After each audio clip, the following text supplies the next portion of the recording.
3, 2, 1. Hello, and welcome back to another episode of the Have We Made It Yet podcast. I am one of your co-hosts, the comedian Josh Young. And I am the actor portion of this podcast, Lucas John Ing. Yes, he is. He's Lucas John Ing. He's got 3 names, and that's how he's going to make it in Hollywood, in the industry, with the 3-name unicorn stage name. But yes, welcome to this podcast where it's 2 creatives. We just happen to be Asian. That's not necessarily part of the shtick, but we're 2 creatives trying to make it, as people say, within creative industries. And we're just basically asking each other, have you made it yet?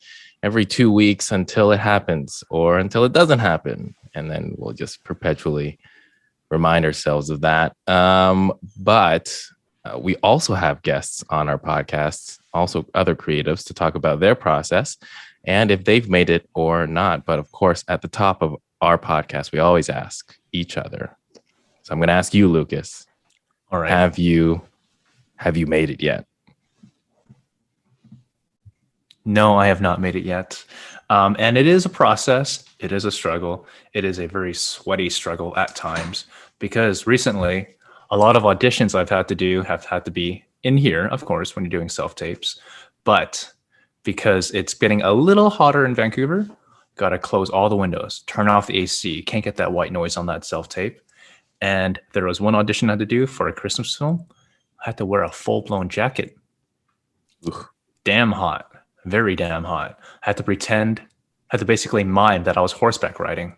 So like this the whole time while in a full-blown jacket. You know, the things you do. Very Jane Austen-y, I guess. Is it kind of on a horse? How many modern situations are you on a horse, really? True.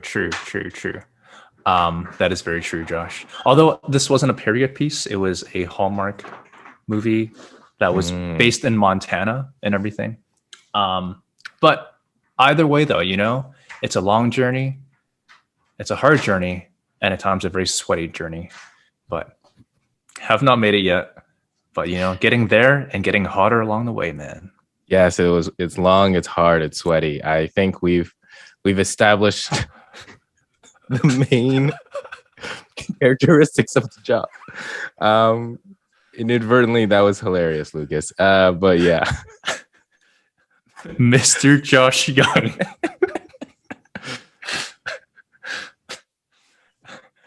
Have you made it yet? I have not. I have not made it yet. It's been a slow couple of weeks. Did you realize that that's what it kind of came out as you were describing it, or no? I just meant to say that I was really humid. Yeah, but I mean, all the viewers had other ideas, Lucas. That's what happens when you allude to. It's pretty funny, but other than that. That was like the most jokes I've made in the last week. So thank you for that setup. But yeah, no, nothing going on right now. Kind of in a bit of a lull motivation wise, as you know, it's always going to be the case. Got to somehow find motivation to keep yourself going. But yeah, that's kind of where I'm at right now. And yes, I agree. In Toronto, it's quite hot. It's quite humid. The days are longer. So, yeah, just got to keep going. It's a long, hard, sweaty journey. Such a long, so hard. It's so sweaty. All right, yes, Josh. Lucas. We're just going to get right into it because you know what? We're going to try to make this a compact episode, as we're going to try to do for the rest of season 3 and beyond. It never happens, though, but we're going to try super hard. Super hard. So it's nice and short. All right. So we do have a third panel today. Okay, cool. So I first met our first guest. I first met our right now guest when I was asked to be a part of her and her co-host's podcast, the amazing show, Shit We Don't Tell Mom. They shared vulnerable stories about how to improve your well-being and relationship with yourself through the lens of two Asian millennials. I jumped at the opportunity to share with them, and it was an amazing experience that made me feel right at home, even though I had only met them briefly, and our next guest I hadn't even met in real life yet. After we finished recording, our next guest told me she was going to come to my side of Canada to do some more schooling. It was there that we finally got to meet in person. And let me tell you, she's just as amazing in person as she is on her show. It was like old friends catching up. Only difference was that we were only meeting for the first time. Her enthusiasm, trust, attentiveness, and kindness makes her an incredible human being, on top of all the more than capable nature she has within herself.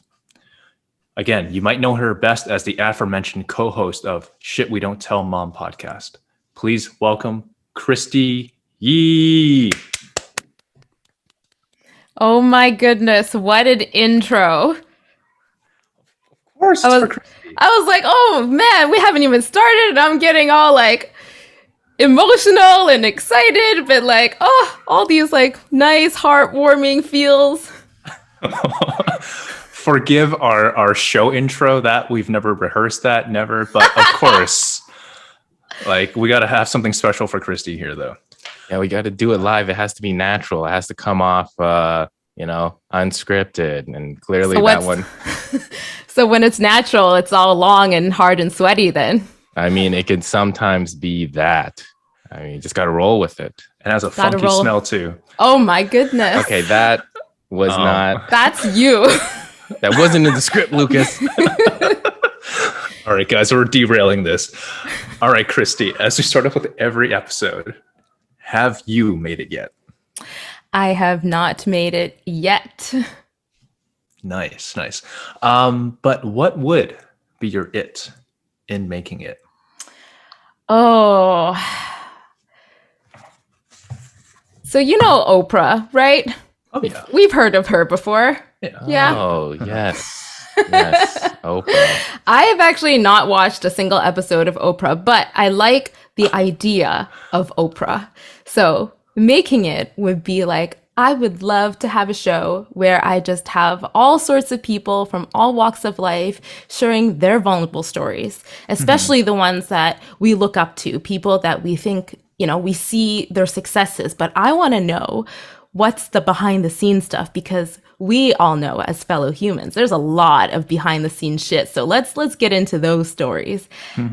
My idea of making it would be, be the Asian Oprah. Nice.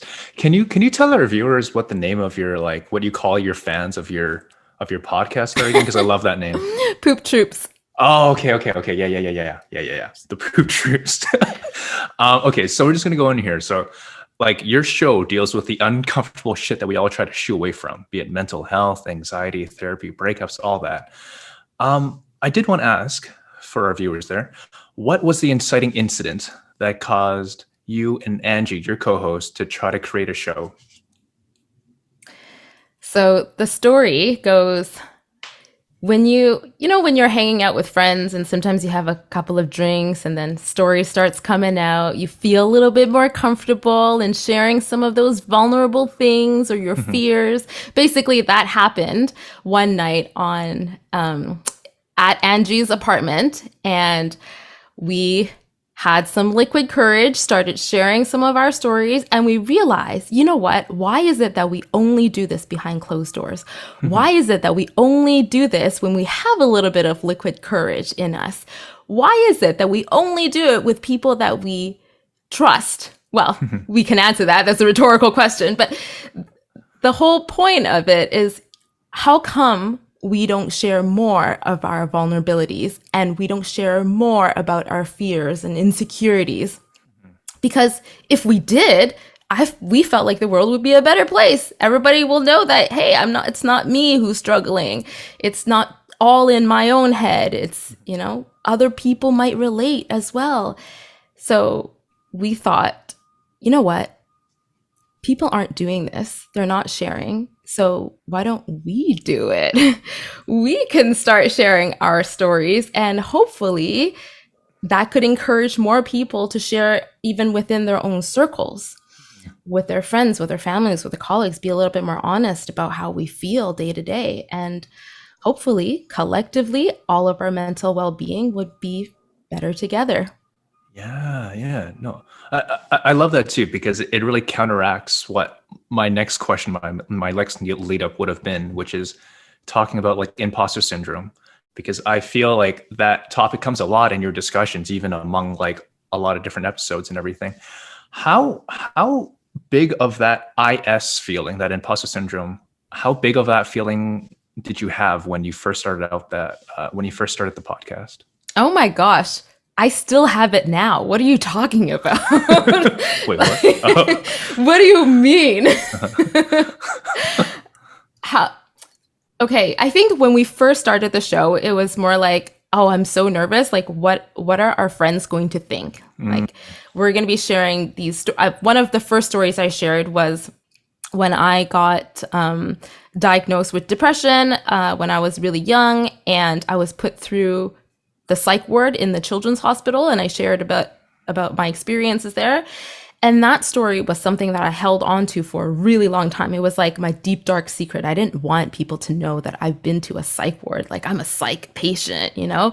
There's a lot of stigma and connotation. And I wanted that to be something that no one would ever find out, you know? And yet that was one of the first stories that I shared on the show. So incredibly scary, because fear of judgment. And I think we all have that because we're humans and we thrive on being social, right? And so we care about what the other person thinks. The imposter syndrome, I don't think it came because I'm like, oh, I'm pretending to be a podcaster. So much of the imposter syndrome comes at work, like during day jobs. You know? Yes. That's where I feel like I'm an imposter for me, because I'm like, these people are paying me money. As a podcaster, when you first start, like, nobody's paying you money. You're just doing this for fun, right? So it's and so it's like, who cares? The stakes are a little bit lower, you know? The only thing that was at stake was your own personal reputation. What are my friends going to think about me? But at work, someone's paying you money to do work, right? And I'm like, oh my gosh, like, do I know what I'm doing? Should I even be in this job? Like, they're going to find out that I don't qualify for this job and they're going to fire me, you know? So that's where a lot of that imposter syndrome comes in for me, is when there's like, I have to prove myself because someone's paying me to do something. No, I definitely hear that, just because like I am starting a new job come Monday, and it's my first manager title. And like, holy crap, I've never had to I've managed people, but I've never had that in my title. And it is a kind of at times overwhelming experience to have to believe in yourself, but also like push through. So in terms of what you just said about like your first couple episodes, you were talking about something that was so held deeply within you. Did you find that was liberating, or at the same time were you just scared of more judgment? That's a good question. I want to say both. So when I first shared the story, like on the day of the recording, it felt very liberating, because it's not like nobody knows about the story, but it would be very selective people. Yeah. And to share that with Angie, a lot of people think Angie and I are like best friends, you know? But we actually only recently reconnected, and Angie and I went through high school together, but you know, we were always good friends, but we were never like best friends. And so to share that story with someone that I trust, that I typically wouldn't have shared with, that felt liberating. So on the day of recording, and then the day of release is a totally different feeling. Yeah. Because that's where all the fear of judgment comes in. It's like, oh my goodness, it's now out in the world. It's on the internet. And you know, shit on the internet, that stays there forever, okay? And, you know, all of our friends and family are going to be listening to it. People that I've been trying to keep this story away from. Now I'm like handing it to them. Like, here you go. Here's something very scary about me that I didn't want you to know. So that was deeply terrifying.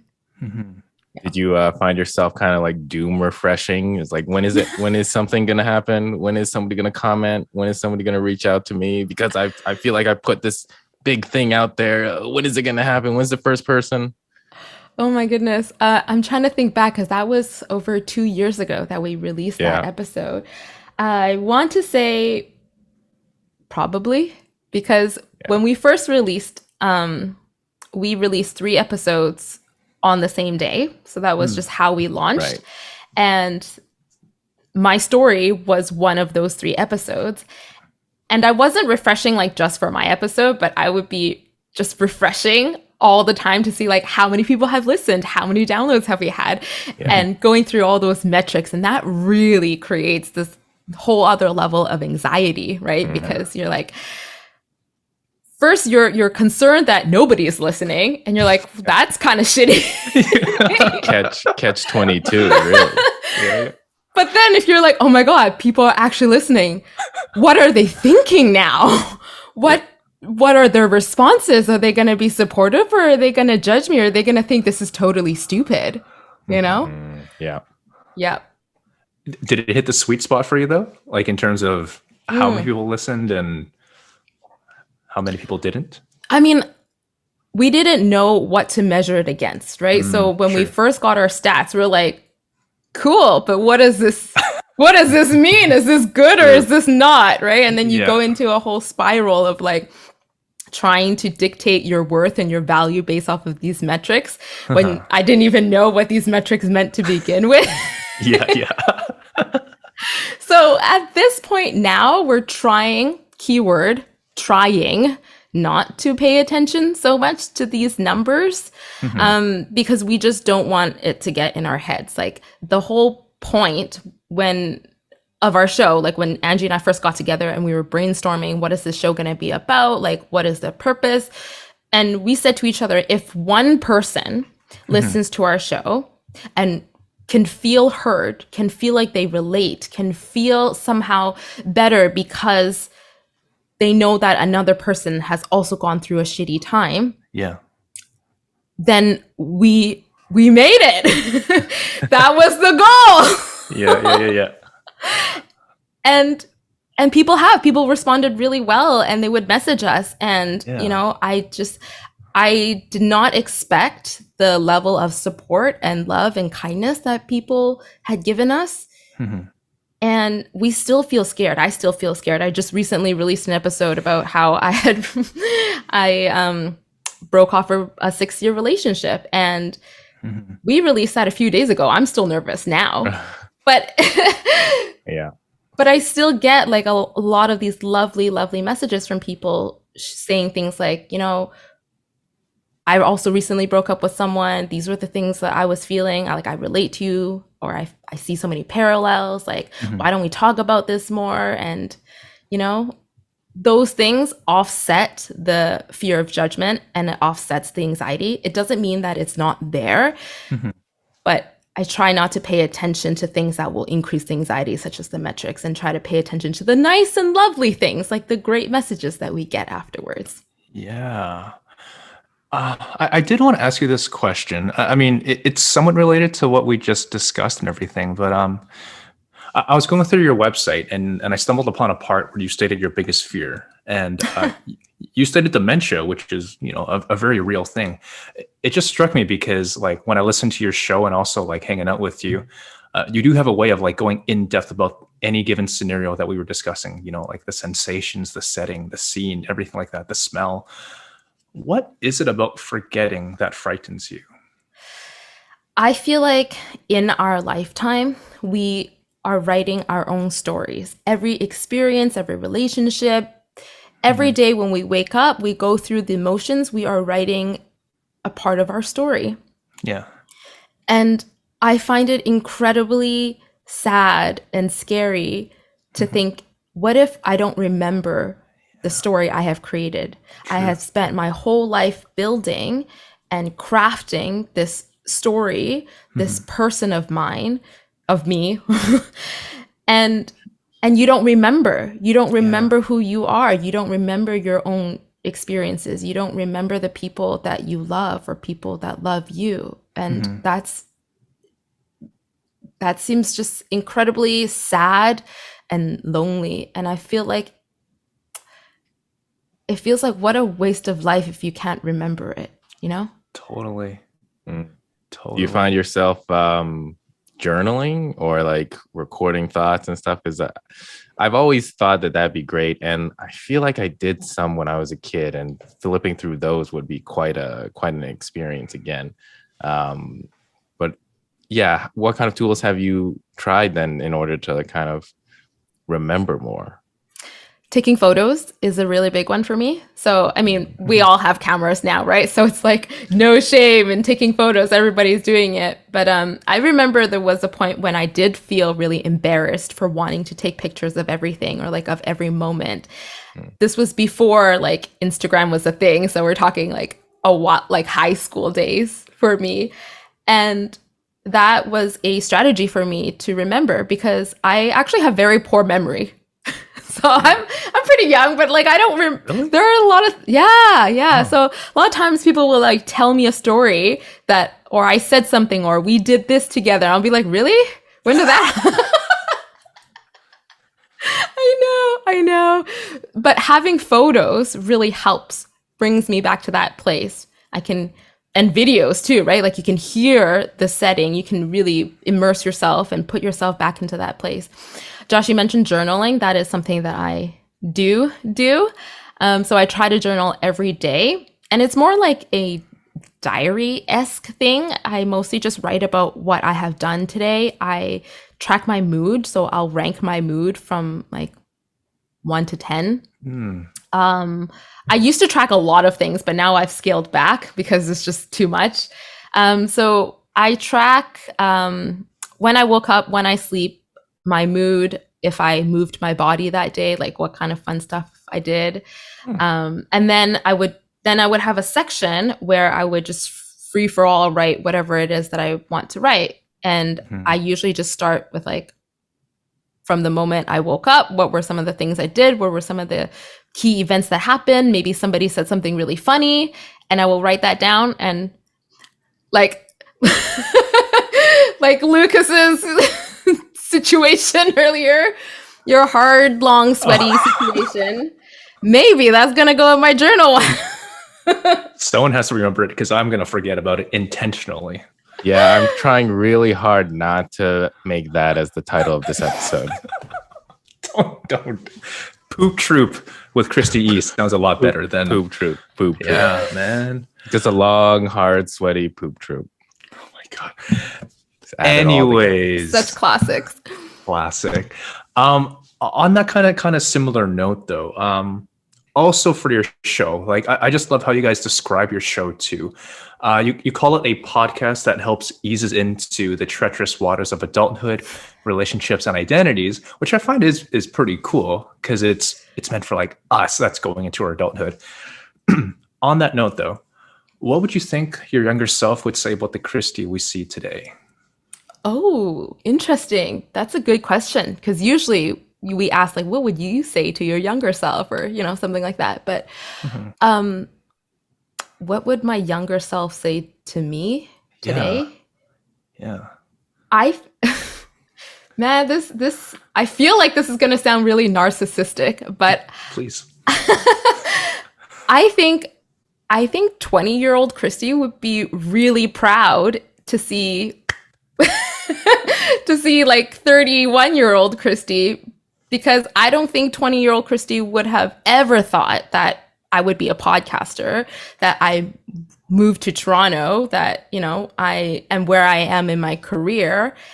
And I think my younger self would be like, hey, if that's my future, that looks pretty dope. Good job. Good for her. Amazing. Yeah, like in all honesty, I remember writing down in my grade 10 journal, because we had CAP, career and personal planning classes in high school. I said like I would be a youth pastor and like married and kids by 24. you have, that's, now that you mention it, that's just like you have huge youth pastor energy. I just feel like I feel like you've got that stick down. You know that part of Spider-Man No Way Home Yeah, where it's like they described Tobey Maguire's Peter Parker as like a youth pastor counselor because he's got the look. It's like, man, now that you mention it, you've got the vibe, Lucas. You're just always so positive, so nice, so helpful. God, you should just. Why are you an actor? You should be a youth pastor. What are you doing, Lucas? What are you doing? Stop it. You should be making it for the Lord.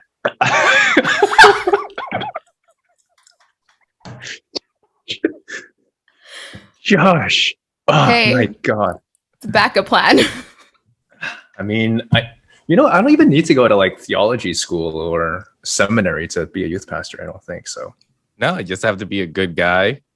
Nice. Good guy. Check. And and I hear the pension is great. Ooh. Yeah, it's eternal is what I hear. Oh, you're talking about that? Yeah. Fucking hell, Josh. Here we go. Hey. Get that mind going. Yeah. I All right. love it. All right. This is why he's a comedian. There we are. Yeah. Okay. I also want to like, because we are almost running out of time because we do have like more outro stuff and everything like that. But like creating a show is no small feat. Like it's something that I'm sure you and Angie just kind of stumbled upon the idea of doing something together. Looking back at the process of it, was there anything that you would change in terms of how you built the show? Is there anything that you would give advice to for people who do want to start a new podcast?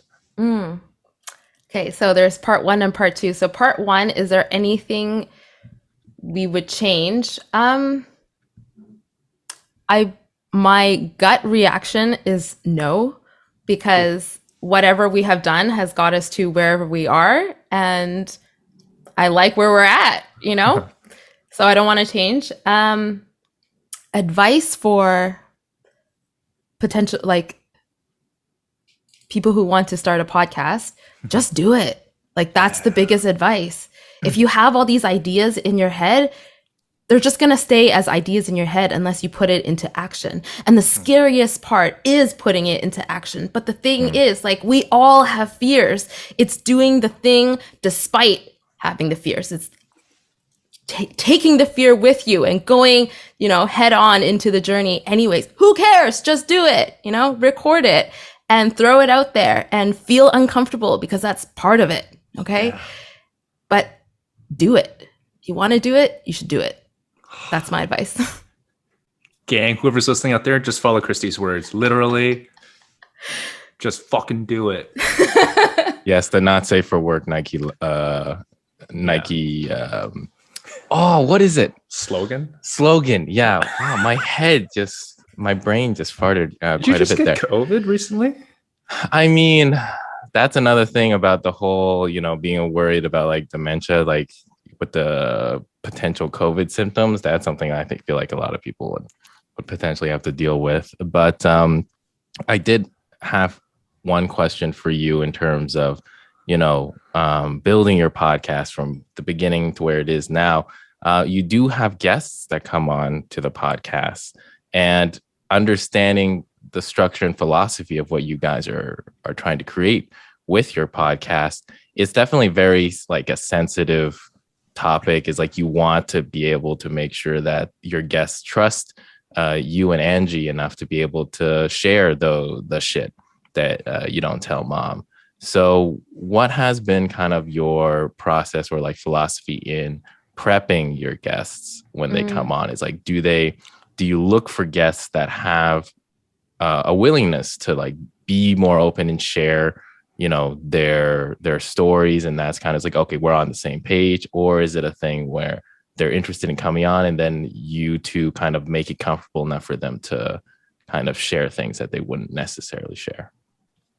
We do a combination of both. So sometimes we might, share a meme or share a story and somebody related to it, they'll message us and they'll start telling us their story. A lot of times, people feel heard and they will feel already comfortable in sharing a bit more vulnerability.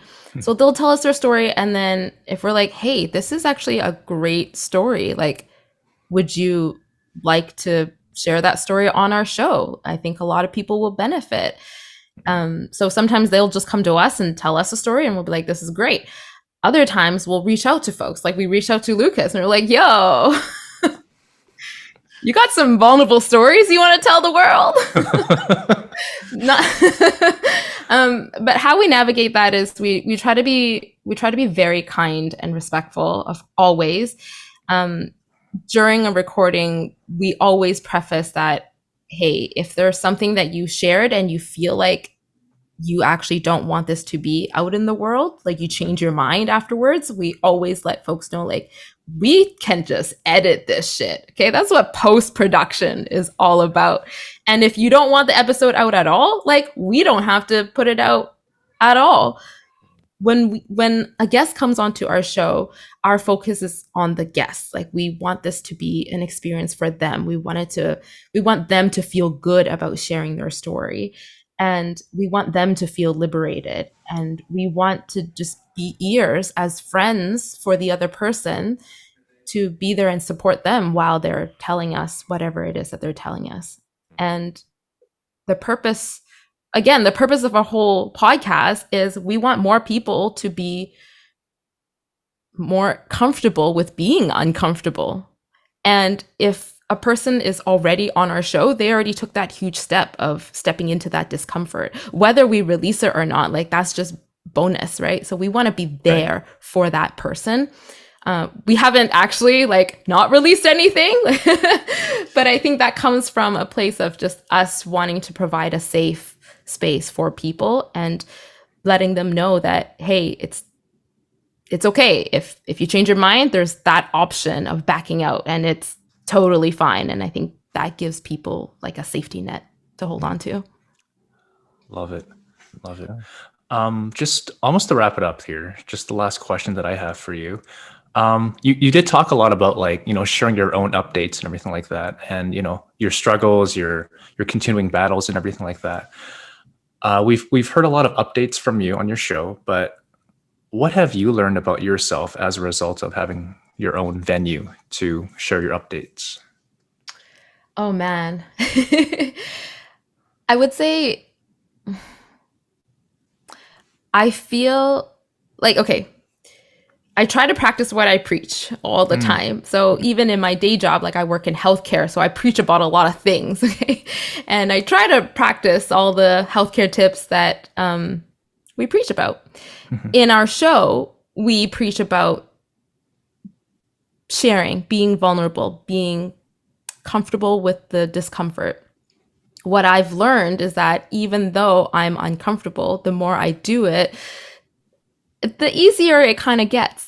And when people ask me things like, hey, how's it going? How are you today? A lot of times our default answer is like, I'm doing great. I'm doing fine. Like, we're just so ingrained to spit out that answer automatically. Now I try to be a little bit more mindful about it. I try to pause and actually think, okay, how am I doing? What is my energy level today? Am I feeling excited? Am I feeling tired? Maybe it's both at the same time. And let's try to be honest when I answer that question.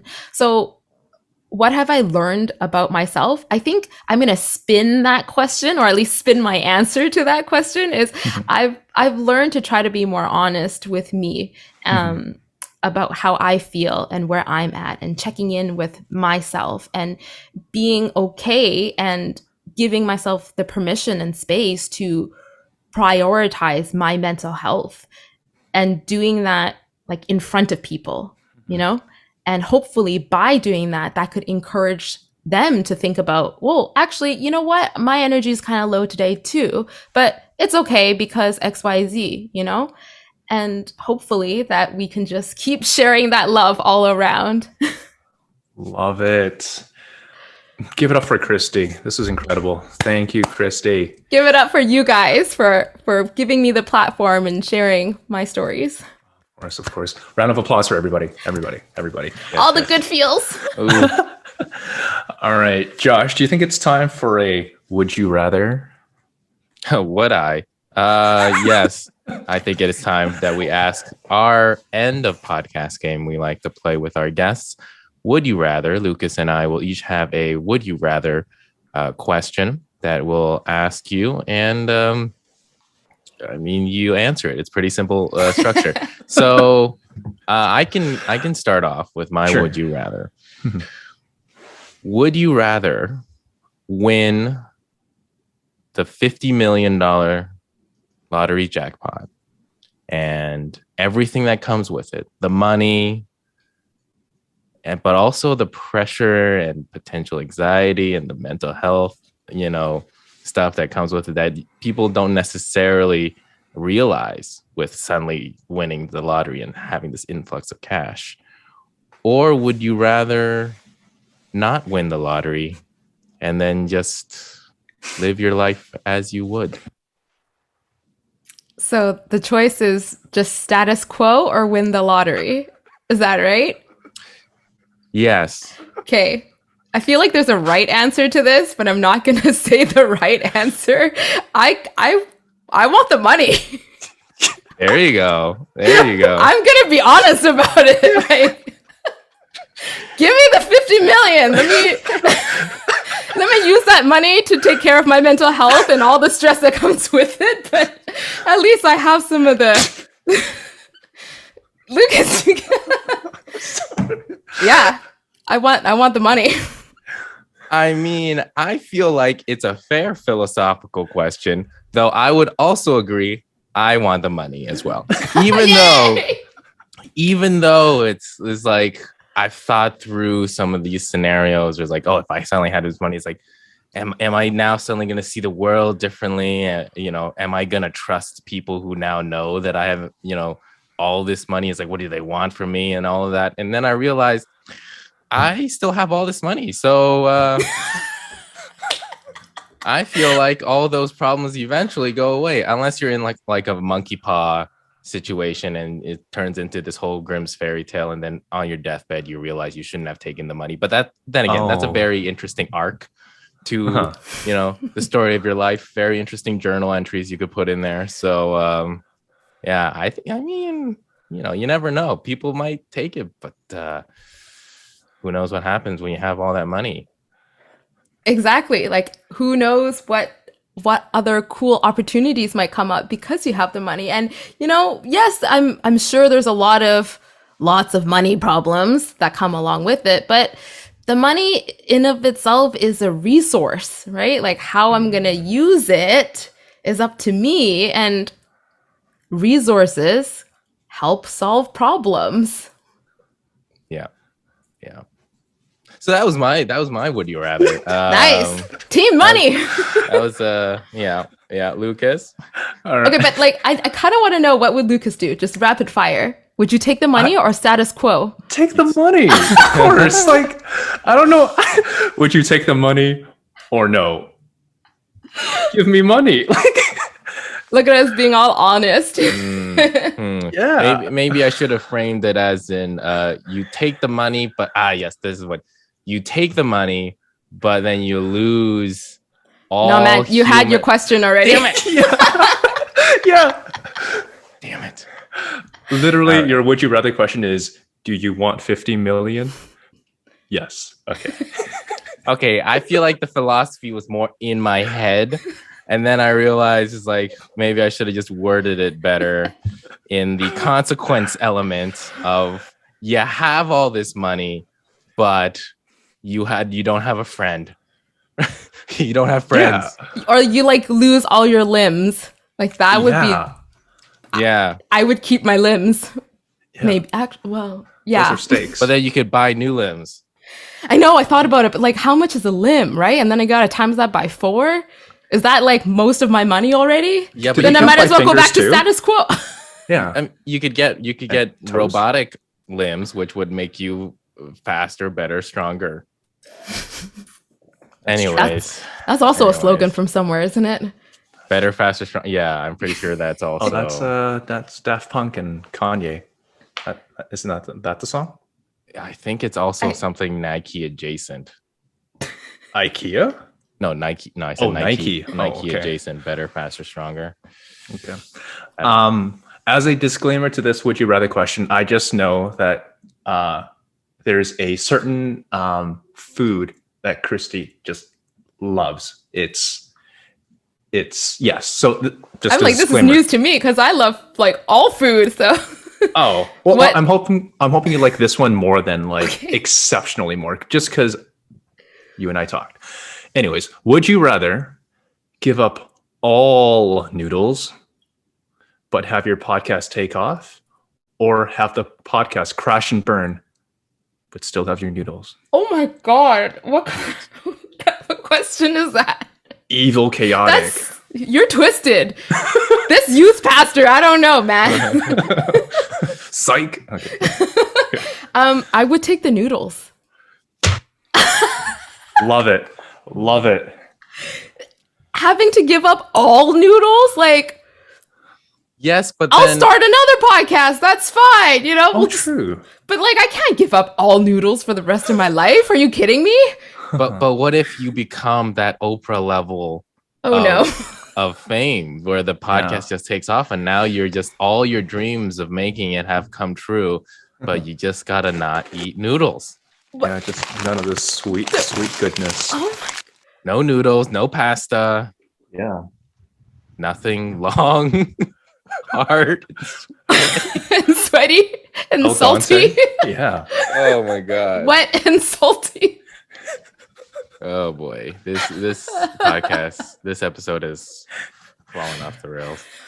Brought to you by 公仔麵. Yeah. Yeah, we did a lot of product dropping today too.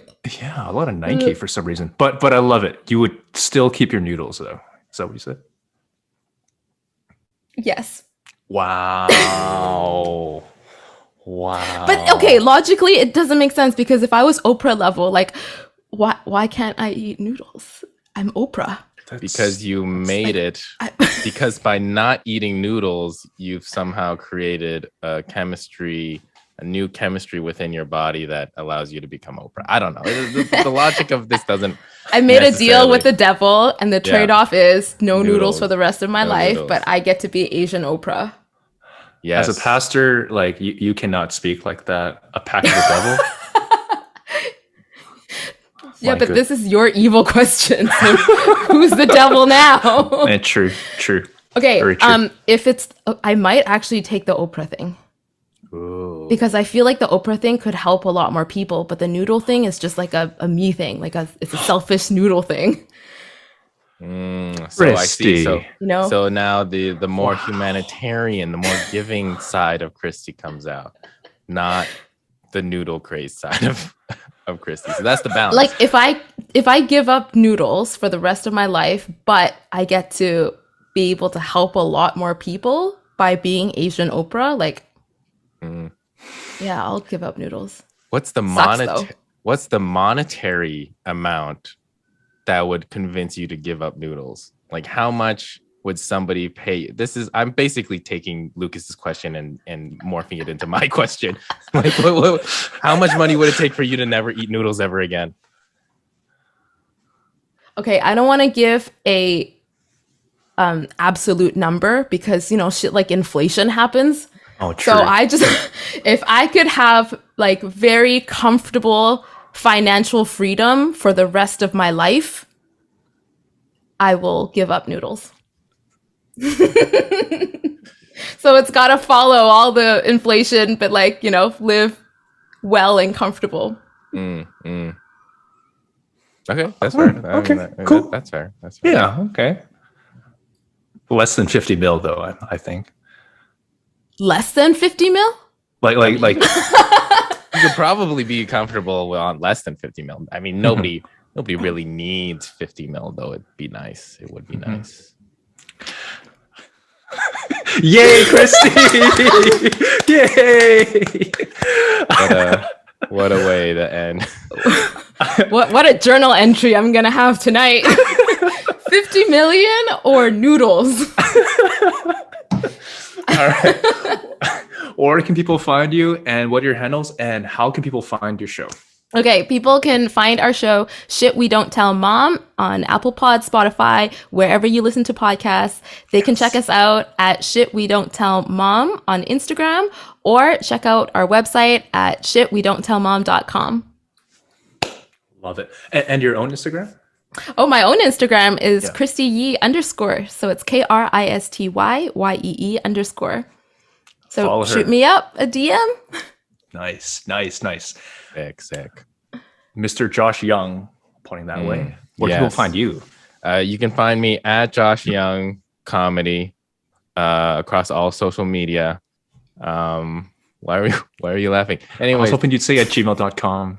oh yeah, call back. You could email me at Josh Young Comedy at gmail.com. In case you wanna just become a pen pal or email pal or whatever.